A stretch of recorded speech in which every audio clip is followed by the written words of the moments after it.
Hello and welcome to the weekend edition. I'm Dr. Kingori. We have a great show lined up for you. Our guest tonight is the legendary radio presenter and media personality, Leonard Mambo Mbotela is in the house.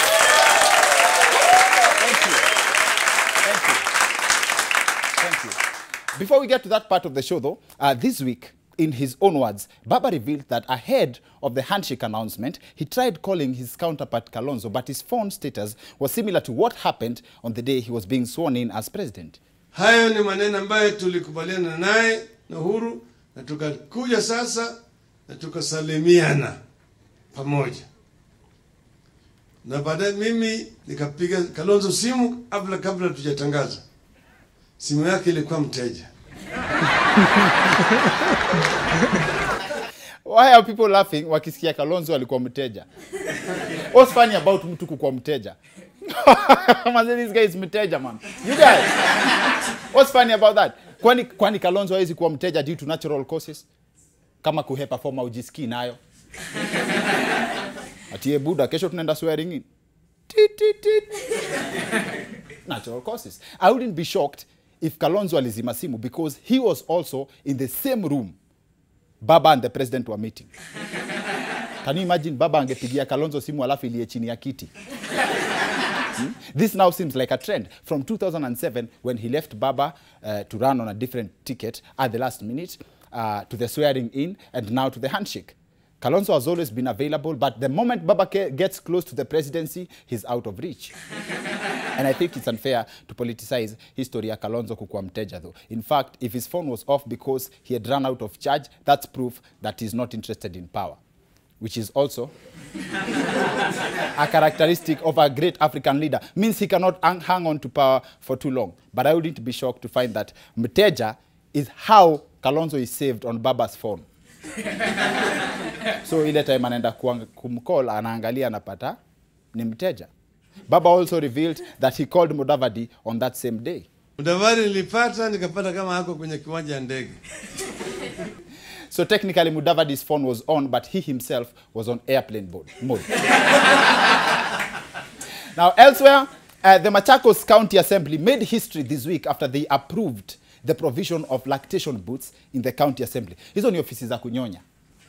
More like smoking zone ya watoto, lakini sio ya kunyonya sigara. They've described the facility as special breastfeeding chambers, and this will come in handy as breastfeeding grounds for new mothers and a detention center ya MCA wako na utoto.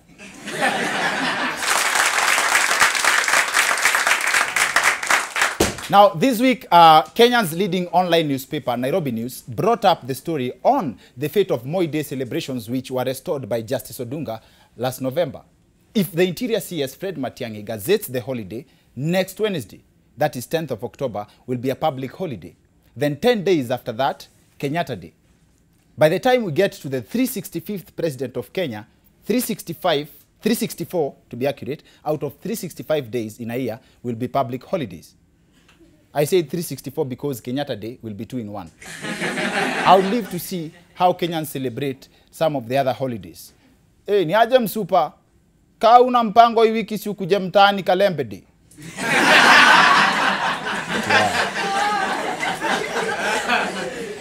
Atia. Hapana babe, hiyo siku dada atakuwa home. Siwache nikuje Wawere Ngethe Day. See, Moi Day and Kenyatta Day were merged into Mashujaa Day to reduce the burden on the taxpayer. And this is an ongoing debate, cutting costs and raising taxes, or cutting costs or raising taxes so Kenya can move forward. Now, the main subject of our show tonight is rather historical. And not just historical, hii is a matibiti ya kupost picha kama hii ya Governor Mike Sonko, alafu nasema comments fupi.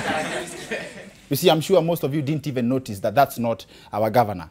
And that's because it's an old photo of a guy who evidently also loves the media and everything that can record. In reality, this is the actual throwback picture of Governor Sonko. And when I say our show is rather historical, I mean turning back the hands of time to near the time when Kenyans were being taught how to drive using desks. Yes, this is a driving school. And that's a picture from the 1940s. But the desks they were using are what later came to be known as forward travelers. Yes, hizo ni mati za Kayole for those who don't know. And if you look keenly at the previous picture we had on your driving school, you'll notice that the learners had stones placed on their heads to prevent them from looking down. Removal of those stones is also the reason why Maderewa Kayole uendesha gari hivi. Now, let's turn back the hands of time to when Mombasa Road looked like this. Can you believe that kuna time Mombasa Road haikuwa na jam? This is in 1954. Poor road condition, but with no traffic jam. Compare that to now, when the roads are amazing, lakini hata nafasi ya kuendesha gari ni problem. The reason we are turning back the hands of time is to try and trace where the rain started beating us. See, as Kenyans, we always complain so much about the present and start heaping praise when it becomes history. For example, when Moi was president, people complained and hounded him out of government with only one term in office and at a very young age. Of course, in comparison to Mugabe. Halfway into President Kibaki's term in office, some people complained and started missing the days when Moi was president. Halfway into President Uhuru's first term, people started missing Kibaki. Basically, this insinuates that we always have progressed from bad to worse since independence, which might not necessarily be true.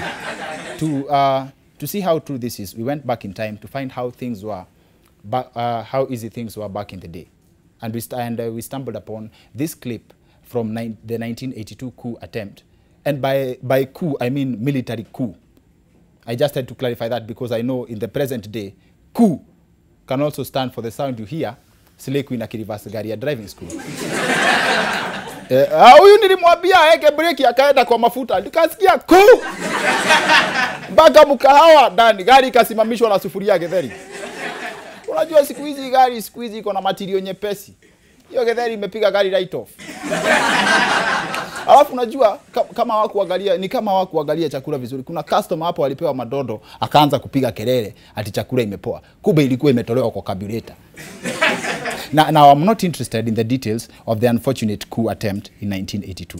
What caught my attention was this bit by the coup announcer. The economy of this country is in shambles due to corruption and mismanagement. The cost of living in Kenya today is among the highest in the world. Wananchi can no longer afford to meet the basic requirements of life due to exorbitant prices of the basic necessities such as food, housing rent, transport. Above that, Kenyans are among the highest taxed people in the world today. This clip was recorded over 30 years ago, but the issues raised in it are the same issues people are complaining about today. At that time, a loaf of bread was going for 7 shillings. Na ndio walikuwa wanalia hivyo. Over 30 years later, mkate ni 50 bob. My heart bleeds for the 800 million Kenyans in the year 3,200 when we will be buying a loaf of bread for 12,899 shillings. Point here is, in as much as things appear to have changed, they have still remained the same. Like, take for example, the Nyayo House torture chambers. The government says it abolished the torture chambers. There is no torture. But mtu akikwambia process amepitia ndio apate passport, utajua torture still exists. This makes it very difficult to talk about how much change we have undergone as a country. We gained independence from the British in 1963, but presently there are claims that China is slowly recolonizing Africa as a whole. It may be very difficult for me probably to adequately or accurately capture the journey. But our guest tonight has seen it all, as he has been a public figure since independence. Leonard Mambo Mbotela joins us on the second part of the show to help us break down the evolution of Kenya from his perspective as a journalist. See you in a bit.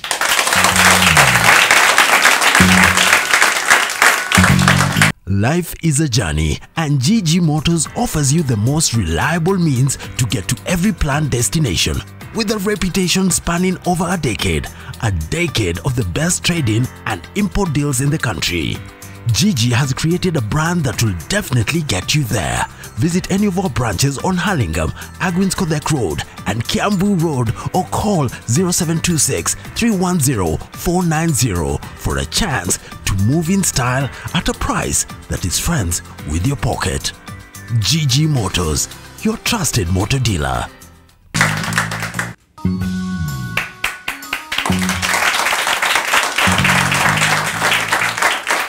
Welcome back to the weekend edition. I'm Dr. Kingori. The subject on our show tonight is Kenya. We are reviewing Kenya from a historical perspective. Tumetoka wapi, tumefika wapi, na do we have any changes? Our guest is a veteran journalist. He has seen it all. He started working 3 years before my dad joined baby class, I think. Yeah, 3 years. In fact, 3 years after my dad was born. Karibu sana Leonard. Asante sana, nafurahi sana kwamba nimefika hapa hivi leo. Swali letu la kwanza, we've been requested by a member of our audience, special request. Yes. Ati swali ya kwanza ikuwe, je, huu ni ungwana? Naam. Kufanyaje? Je, huu ni ungwana kufanyaje? I think ni kuropokwa tu wako wamezaliwa kabla kipindi kile. Oh, I see. Swali zuri hilo. Sasa mimi napenda history sana. Sana, yes. Napenda historia. Yes, historia. Unapenda historia? Yes, napenda historia. Maana history ni neno la Kiingereza. Kwa hivyo ungesema mimi napenda historia sana.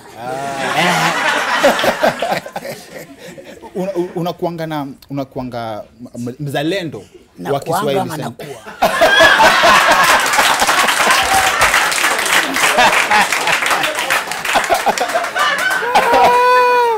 Unakuwa na guys, by the end of this interview mtakuwa wala bin wala. Sawa. Mimi huwa si hata hiyo ni sanifu. Yeah. Nilikuwa nasema wewe huwa mzalendo wa lugha ya Kiswahili sana.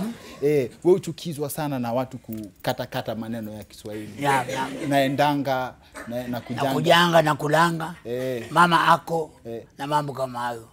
Sasa tutaweza kufika mali tunaongea Kiswahili sanifu una vile shengi. Tuweza kuzungumza Kiswahili sanifu manake mbali na kile Kiingereza ambacho watu wengi wanazungumza. Ni vizuri sana kuendeleza mbele lugha ya taifa ambayo ni Kiswahili, na ukweli wa mambo ni kwamba kuna wananchi wengi ama wazalendo wengi ambao hawajui sana Kiswahili wala hawazungumzi Kiswahili sanifu au hawazungumzi Kiswahili fasaha. Kwa sababu kuna wale ambao wanaona ya kwamba ati mtu akizungumza Kiswahili, Dr. Kingori, huwa ni mtu ambaye hajasoma sana, hana elimu. Kwa hivyo utaona wengi wanapenda sana kuzungumza Kiingereza, lakini ukweli ni kwamba hatuwezi kuacha lugha yetu ya taifa ambayo ni Kiswahili. Alafu mtu angependa kuuliza kama sasa inaweza kaa ni kusikize for the whole interview. Kwa sababu unaongea vipoetic. Kana kwamba usikize Kiswahili sanifu, unawapigia na wakosoa. So, mtu anaweza shangaa hivyo ndio unaongea hata nyumbani ukienda kwa duka kutaka kuitisha maziwa. Mwenye duka naomba uniuzie makamo ya ng'ombe. Na hiyo sauti. Ni kweli. Ulipata kazi 1964. Nilipata barua yangu ya kuajiriwa tarehe 14 Novemba mwaka 1964. Sijui kama ulikuwa mshazaliwa ama baba yangu ndio alikuwa amezaliwa hiyo saa hiyo wakati. Baba yangu ndio alikuwa amezaliwa. Nimekusikia ukisema kwamba babako ndiye alikuwa amezaliwa. Basi mimi siku hiyo ndio nilipata barua yangu ya kuajiriwa kazi, na nilifurahi sana kwa sababu ni kazi ambayo nilikuwa nimeitamani kwa muda mrefu sana na nikaipata. Nilipokuwa shule Kitui High School, nilipokuwa shule Baskton High School, mimi nilipenda sana kazi ya utangazaji. Ni kazi ambayo it is in me. Yani nilikuwa nikichukua jarida ni magazine kwa Kiingereza. Nilikuwa nikichukua jarida nikilikunja alafu nasema hii ni Sauti ya Kenya, huyu ni Leonard Mambo Mbotela na hii ndio taarifa ya habari. Yani nilianza kazi ya utangazaji wakati huo. Tulipokuwa dormitory katika bweni la kulala, wenzangu wanafanya prep yale masomo ya usiku. Sasa mimi naosomea habari, nimekunja jarida au nimekunja kitabu au nimekunja gazeti. Wewe unatusumbua. Lakini mmoja akanambia one day you will become a very good broadcaster. Lakini sasa hapo kwa kupenda kutangaza ikifika ni shule, walikuwa na tofautishaje wewe na noise maker? Walikuwa talanta na swali zuri sana hilo. Wala sikuwa napiga kelele, manake mtangazaji lazima azungumze namna hiyo. Huwezi kutangaza ukasema kwamba hii ni sauti ya Kenya ama hiki ni kituo cha utangazaji cha Nation. Lazima uzungumze ile sauti yako ya kawaida. Kweli kabisa. But my father was very much against it. Hakutaka kabisa niwe mtangazaji. Alitaka niwe mwalimu. Lakini mwisho sasa nilipopata ile kazi ya utangazaji na nilipoanza kuwa mashuhuri, nilipoanza kuinukia, nilipokuwa popular, the same father ambaye alikuwa hataki mimi niwe mtangazaji alifurahi sana. Why? Siku moja aliingia katika duka Mombasa, Muhindi akamuuzia vitu, akamwambia hii nakupa kwa sababu ya ile toto yako natangaza mzuri sana mambo ya ugwani. Na akamuongezea nguo na kila kitu. Siku nyingine anaendesha gari town Mombasa mjini. Akafanya makosa kidogo, traffic offense. Akasimamishwa na askari wa traffic. Akaulizwa wewe ni nani? Sema mimi ni James Mbotela. Alikuwa akizungumza namna hiyo. Mimi ni James Mbotela, babake Leonard Mambo Mbotela. Baba ya nani? Baba ya nani mzee? Baba ya Leonard mzee. Nenda. Akapitisha. Hakushtakiwa tena. Mojawapo wa hadithi zako ama hekaya zako zenye mbwembwe na kifani ni hekaya moja ya 1982 wakati wa kuu. Ni story najua watu wamekuuliza sana. Najua nimeulizwa sana. Nitasema kwa ufupi sana. Yes, na hata mimi mahali niko interested nayo. Mahali niko na tamaa nayo, sio? Hiyo ni interested. Sawa. Mahali niko na tamaa nayo ni baada ya purukushani zile zote, hamu. Mahali baada ya purukushani zote za kutoka studio, akina Ochuka wakashikwa, ukaitwa court martial. Nilikwenda court martial. Kwenda court martial ukamwona Ochuka pale. Yes. Au kuingia baridi kwa sababu he was kuingia baridi ni Kiswahili sanifu. Sasa. Haukuingia njeve sababu yeye at that time unaweza sema he was deemed to be a dangerous person. Nilimuona ameketi pale Ochuka. Nilimuona, tuliangaliana. Mimi tuliangaliana, aliniangalia na mimi nikamwangalia. Mimi sikutabasamu, lakini aliniangalia na macho ya hatari sana. Mpaka nikamogopa, so with this fellow. Sasa mimi nikaingia pale, nikaketi kwenye kitini, na Ochuka alikuwa ameketi karibu na wakili wake wa kumtetea, ambaye bila shaka wamfahamu au ushamsikia au ushamuona, anaitwa Bwana Moses Wetangula. Kwanza tuanzie watu polepole. Ochuka was the mastermind wa hiyo kuu ya 1982. Kweli kabisa. Alafu akakuja akashikwa. Akaja akashikwa.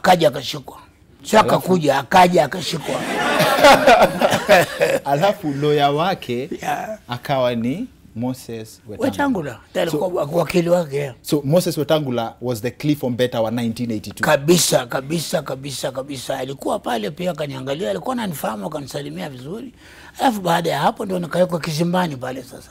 Na wakati huo hakimu alikuwa ni mzungu kabisa. Sasa nikaulizwa maswali, walijuaje nyumbani kwako? Nikawaeleza kila kitu. Ulijua hii habari ya kuu? Nikamwambia mimi sikujua chochote. Nikajibu maswali yote mpaka mwisho kwa mapenzi ya Mwenyezi Mungu. Pia yule judge mwenyewe alisema, young man, you are innocent, you are acquitted. Katoka pale pole, nikampita Ochuka, nikamwangalia, nikaenda zangu nyumbani. Na ilikuwa kesi ya siku moja. Ilikuwa ni kesi ya siku moja tu. Ukajieleza na nikatoka. Ndio akaniuliza yule mzungu pia yule judge. Akaniambia how come they came for you? Kwa nini walikuja kwako? Kwa nini hawakwenda kwa watangazaji wengine, na kuna watangazaji wengi? Why particularly you? Nikamwambia kwa sababu Ochuka mwenyewe alisema kwamba he came for me kwa sababu I was popular, na kwamba ninge convince wasikilizaji wananchi kwamba ni kweli kama mambo wamesema lazima ni kweli kwamba nchi imeshawishi. Ningewashawishi. Sio convince. Asante sana. Ningewashawishi. Ambia by the time program ishe nitakuwa wala bila. Kabisa. So ilikuwa namna hiyo. Kwa hivyo akanisikiza kwa makini sana, akaona kweli nina points. Yes. Na akaniambia you are quitted, go home young man. Nenda nyumbani. Nilitoka hapo, sikuangalia nyuma, sija ngaitwa tena bwana. Sikuangalia nyuma, nilitoka mbio. Ungefanya makosa kidogo ungeingia ndani na wao. Ningeitwa tena, yes.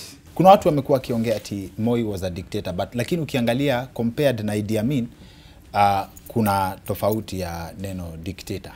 Siwezi kusema mabaya kwa mtu ambaye amefariki, Mungu amweke mahali pema, Idi Amin, lakini hakuwa rais mzuri. Alikuwa mzee rais. Alikuwa rais mzuri. Alikuwa rais mzuri. Alikuwa rais mbaya sana. Bado umeisema tu. Yeah. Na wewe pia ni mwanamuziki. Naimba zilizopendwa. Nani amekwambia? Najua. Nafanya research kabla. Nakubali hiyo. Mimi najua. In fact mimi hufuata sana muziki wa yani sasa wataka kuniambia Dr. Kingori unazungumza na mwanamuziki? Wewe ni mwanamuziki pia. na najua hivi kwa sababu mimi ni big fan wa mitindo ya muziki inayokaribia pia ama yenye ni jirani. Yenye ni jirani ya zile muziki unacheza. Inaitwa muziki Santima ya Musa Juma. Na inakaribia sana, ni jirani. Ile rumba ama? Yes. Inakaribia sana. Na bado unacheza mpaka sasa hivi. Bado unacheza. Najua hizo zote. Najua. Well, kusema kweli, kujibu swali lako, ni kweli kwamba mimi ni mwana muziki. Na kuna kilabu fulani hapa kinaitwa Vibe Club. Kila Jumamosi usiku kuanzia saa 5 mpaka saa 6 huenda pale kuwafurahisha watu na huimba zile nyimbo za zamani zilizopendwa na watu wanafurika pale kuja kusikiliza. Bado ziko. Unajua kuna hii mitindo ya kurukaruka, wengine hawapendi, lakini kuna watu wengine ambao wanakuja pale wanataka kusikiza rumba ile, kushikana, kwenda pole pole namna hiyo, mapenzi kuzungumza hapo na mambo kama hayo. Kwa hivyo nyimbo kama hizo wanazifurahia sana. Nisipokuwa pale wao usikia vibaya sana. Wengine hata waingie ndani. Hiyo mitindo ya Leonard Mambo yuko leo kuja watu wanarudi. Hiyo mitindo Leonard anasema ya kurukaruka zinaitwa kasabunyu. Hii kazi yetu ya utangazaji pia hutegemea mtangazaji mwenyewe anavyojiweka. Ushafahamu bwana? Kwa sababu kuna watangazaji wengine ikiwa wanajulikana sana, wanaingia katika bar.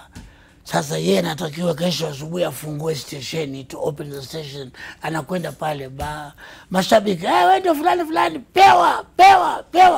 Unapewa chupa 4 5 unakunywa pale, unasahau kwamba kesho watakiwa kufungua station ya taifa.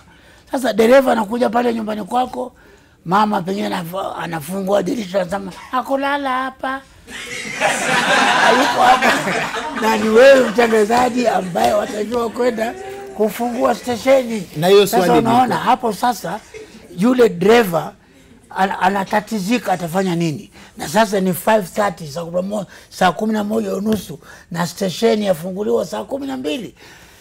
Sasa anakaa anaona hana otherwise, anakuja kwangu mimi ama anakwenda kwa mtangazaji mwingine. Mimi siko kazini, lakini anakuja anapiga dirisha, ndio ufungue kazi. Wainaina iko nini? Hakuna mtangazaji, tafadhali njoo saidie kuokoa station. Bila kuoga, bila nini, navaa nguo, navaa shati, naenda studio, nafungua station. Kwani mlikuwa mnafungua kama kibanda? Kwa sababu tulikuwa tunafungua kama kibanda, tulikuwa tunafungua kama studio, national service. Idhaa ya taifa wakati huo.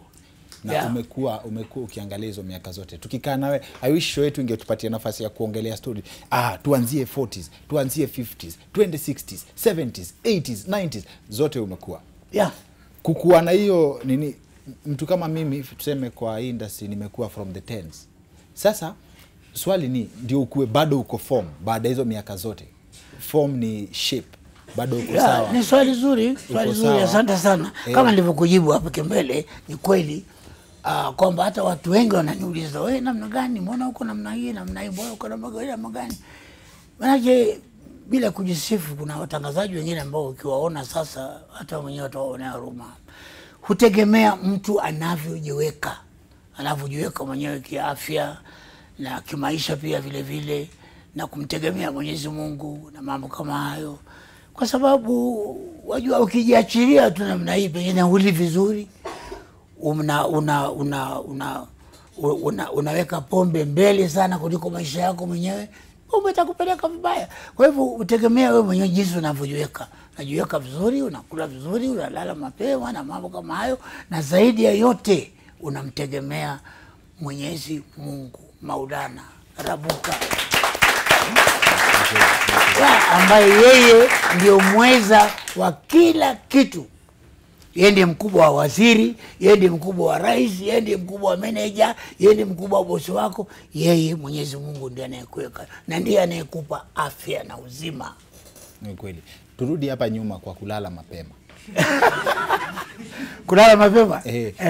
Kulala saa ngapi ndio healthy, ndio ukae? Well, I'm not a doctor, mimi si daktari, lakini kulingana na programu yangu ilivyo, mimi chakula changu cha usiku, chakula cha jioni, yani sapa ama ukipenda dina, mimi hula saa 2 kila siku. Saa 2 lazima nile chakula.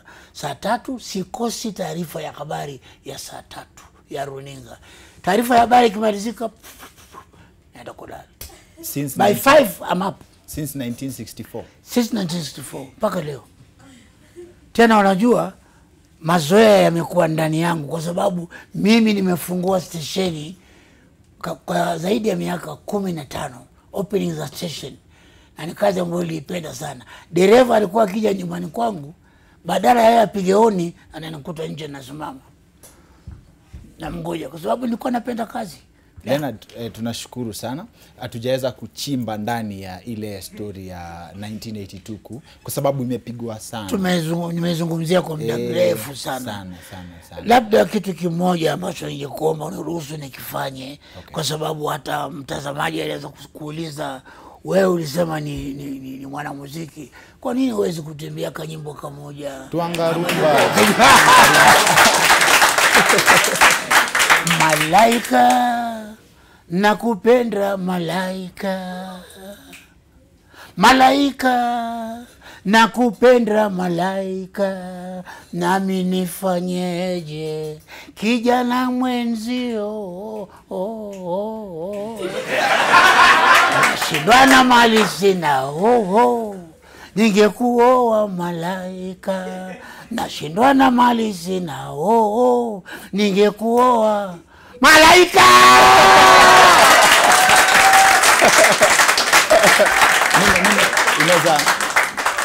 Unaweza kuscout talent ya kuimba, ujue kama mimi naweza ama siwezi. Ati wewe? Mimi naweza. Unaonekana unaweza?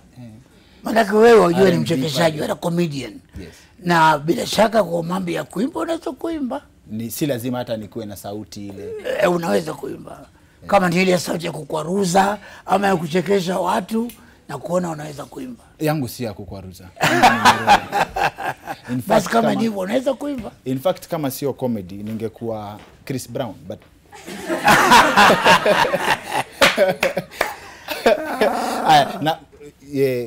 before nikuachilie, kama if you were to turn back the hands of time, ungefanya kitu ingine tofauti in life badala ya kukuwa journalist? Kazi nilikuwa nikipenda mbali na utangazaji, nilikuwa napenda pia kuwa mwalimu. Asante sana kwa kukuja kwa show. Nakushukuru pia kwa kunitambua mimi, nimekuja katika kipindi chako. Kama nilivyosema kitambo, umenitafuta sana Dr. Kingori. Kabisa. Lakini leo ukasema acha nende tu. Karibu sana. Asante sana. Karibu sana.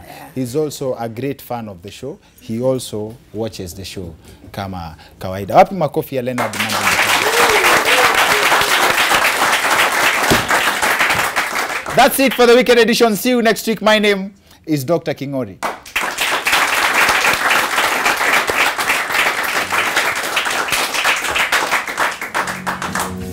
I believe